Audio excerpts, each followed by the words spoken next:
I'm Natalie, one of the librarians here at Westlake Porter Public Library, and I love being outside in the summer, especially cooking outside on the grill. And some people view grilling as a special occasion only thing, but I feel like you could light up the grill most nights of the week and have a great meal. So I'd like to talk to you about some of our grilling books.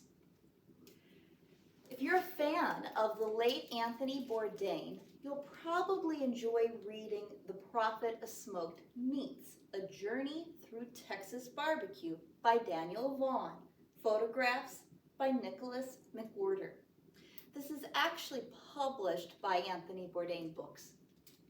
And the reason it will remind you of the late Anthony Bourdain is because this is less of a cookbook than a meandering journey across over 10,000 miles of Texas, exploring all sorts of Texas barbecue and meeting all sorts of characters and eating all sorts of great food.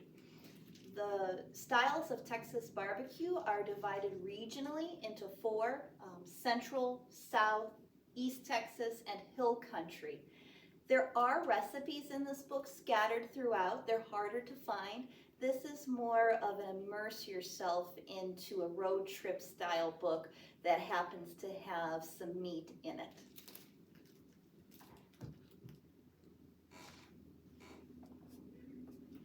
This Kids Can Cook Grill Master Finger-Licking Grilled Recipes by Tyler Aamoth from Edge Books is in our juvenile nonfiction department. It's a very short book, but it has some great information for the youngest grillers,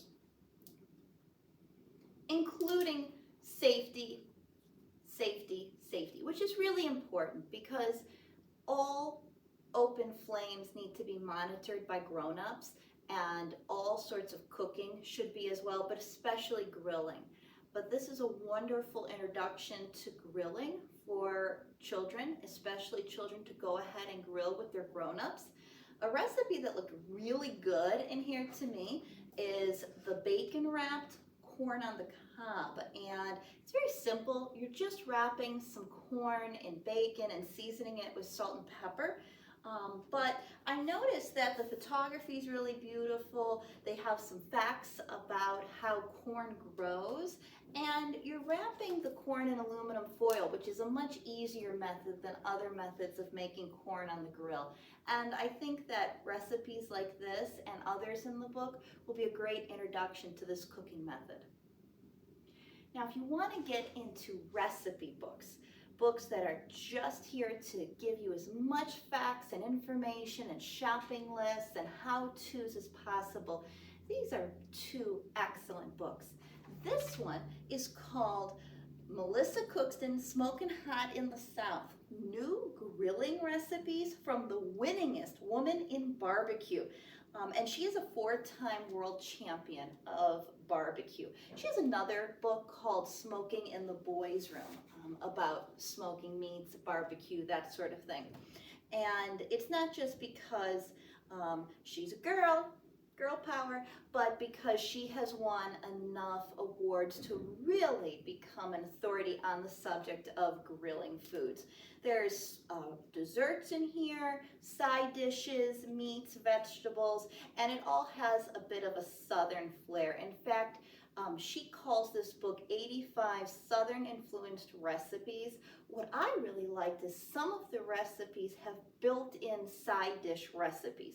So you don't have to go flipping, oh, here's a steak recipe, now what will I serve with it? The sides are later in the book. Or here's a burger recipe, what will I serve with it? There are some recipes like that with the side dish already thought out for you, built-in recipes.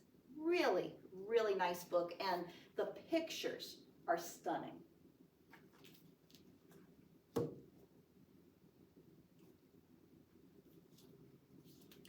Korean barbecue has become very popular lately, but it's not new at all. This is a really interesting book, first to read and then to cook from. So it's Korean Barbecue by Bill Kim with Chandra Ram, and or Chandra Ram, and it's Master Your Grill in 7 Sauces. And I really like the concept because I'm not Korean, and approaching another culture's food is sometimes very intimidating. But narrowing it down to, okay, we're going to become masters of the grill with just 7 sauces, that's a really great way to sort of get your head around it. And Bill Kim is very approachable in his writing style as well. Some of the things I like best is how he combines cultures or does fusion cuisine, combining Korean and Southern food, for example, or his wife is Puerto Rican, so creating what he calls Co-Rican dishes, Korean and Puerto Rican dishes. And he's got one of his 7 sauces, in fact, is a most popular Vietnamese sauce. And he's got a pesto sauce in there. This is a really great book, too, if you want to use up your leftovers. At the end, he has what's called the Korean barbecue leftovers section. So, for example, this is the sandwich matrix, and 2 pages of how to make sandwiches with leftover Korean barbecue sauces and recipes. Or over here, the bowl matrix, how to make breakfast bowls, turkey salad bowls, beef and asparagus bowls with your leftovers. And you can find these really fast because they're very colorful, and it's just a wonderful concept. This book also has some beautiful photographs in it, which makes it all that more fun to read and approachable to cook. The next 2 books have some recipes in them, but they're not cookbooks at all. They're both mysteries, and there's a lot of fun mysteries in our adult department that are centered around foods, restaurants, or have sleuthing chefs.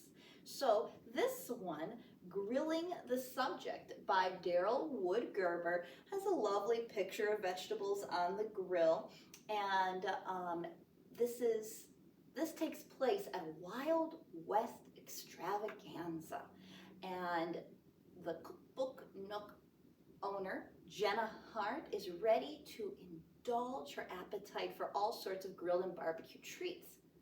However, the body of one of her father's neighbors is found smoldering in a bonfire.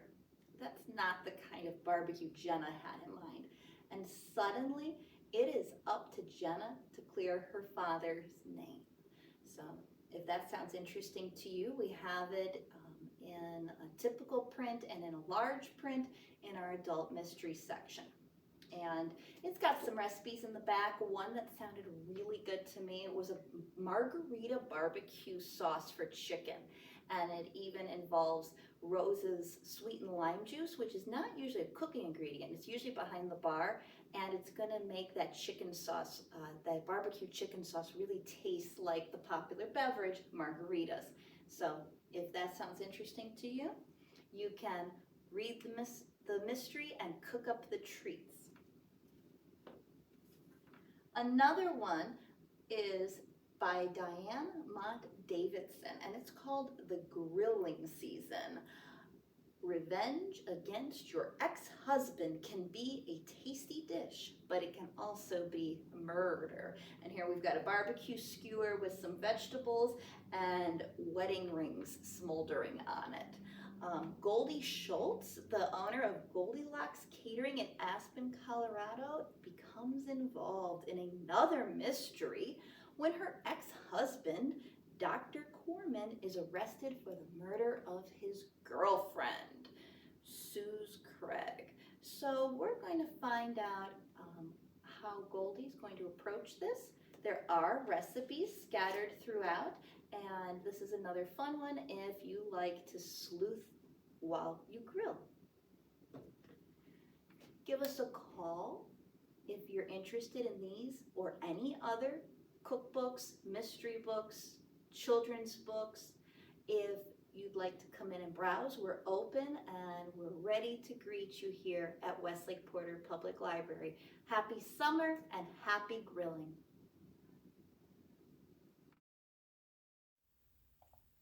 We're going to start with a couple of ribeye steaks.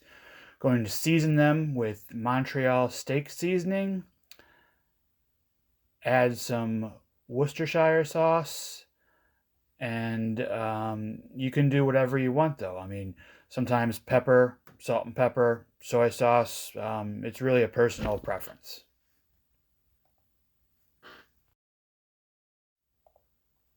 So now we're actually going ahead and season the steaks first with the Montreal steak seasoning.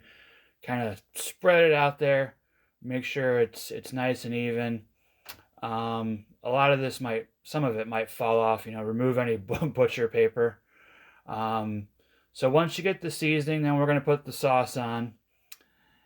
And once we get these all set to go, I usually like to do this a couple hours before I actually put them on the grill. I took these right out of the fridge. I don't like to put cold meat right on the grill. It kind of toughens up the meat, so I try to let them sit out for a while, soak in some of the sauce, and then get to about room temperature, so there's not a drastic change in temperature of the meat when it's put onto the grill, and it helps keep it nice and tender. So these are all set to go. We'll cover them, leave them on the countertop for a few hours, and then we'll come back when it's time to grill. So now it's time to put the steaks on the grill. We've heated it up to about 500 degrees. I'm going to put them on. You'll hear a nice little sizzle. Get them both on there, and we're going to let these sit for about 7 minutes on the grill, and then we'll come back and we'll flip them. Try to only flip them once. Again, the flipping back and forth, it's not ideal. So we'll come back in 7 minutes and see what we're doing. Now it's time to give them a flip. So you flip in the first one. Got some nice grill marks there. Not really going to do much else here. Just flip them, and we're going to let them sit for another 7 minutes, and we'll come back. It's actually been about 6 minutes, but I like mine medium rare. I'm going to put mine up on the warming rack. My wife likes hers medium, so we're going to leave it on here a little bit longer. Now, in order to tell that mine's medium rare, you see when I touch it, it's a little bit juicy. The medium one, a little bit less so. So I think these are good. We're going to take them off the grill, and then we can top them off with, some people like, sauteed onions and mushrooms. Not a big onion fan, but I do mushrooms. My wife will do onions and mushrooms, and take them inside and put our toppings on, and we'll be all set.